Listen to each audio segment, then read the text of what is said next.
బుటెల్లో మరో బ్రేక్ ని చూస్తున్నాం. సిరిసిల్ల తనని అసెంబ్లీలో అడుగుపెట్టేలా చేసిందన్నారు మంత్రి కేటీఆర్. రాజకీయాల్లోకి వచ్చినప్పుడు కేసీఆర్ కుమారుడిగానే ప్రజలకు తెలుసునని, ఇప్పుడు కేటీఆర్ అంటే సిరిసిల్ల అంటున్నారని తెలిపారు. ప్రజల ఆశీర్వాదంతోనే తనకు గుర్తింపు వచ్చిందన్నారు. ప్రజల దయతో ఎమ్మెల్యే అయ్యానని, సీఎం కేసీఆర్ ఆశీర్వాదంతో మంత్రిని అయ్యానని చెప్పారు. కేసీఆర్ పాలన దేశానికి ఆదర్శంగా నిలిచిందన్నారు.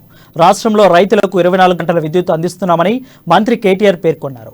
65 లక్షల మంది రైతులకు రైతు బంధు ఇస్తున్నామని, రైతు బీమా లాంటి పథకం దేశంలో ఎక్కడైనా ఉందా అని ప్రశ్నించారు. దేశంలో రైతు బీమా ఇస్తున్న ఏకైక ముఖ్యమంత్రి కేసీఆర్ అని చెప్పుకొచ్చారు.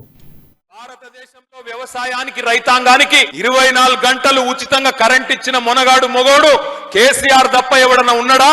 ఉంటే చెప్పు అని అడిగిన సమాధానం లేదు.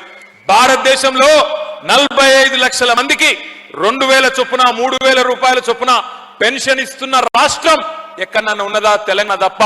దమ్ముంటే సమాధానం చెప్పు అన్న సమాధానం లేదు. ఐటీ రంగంలో భారతదేశం మొత్తంలోనే అత్యధిక ఉద్యోగాలు సృష్టించిన ఘనత తెలంగాణది. కాదంటవా చెప్పు అని అడిగిన సమాధానం లేదు.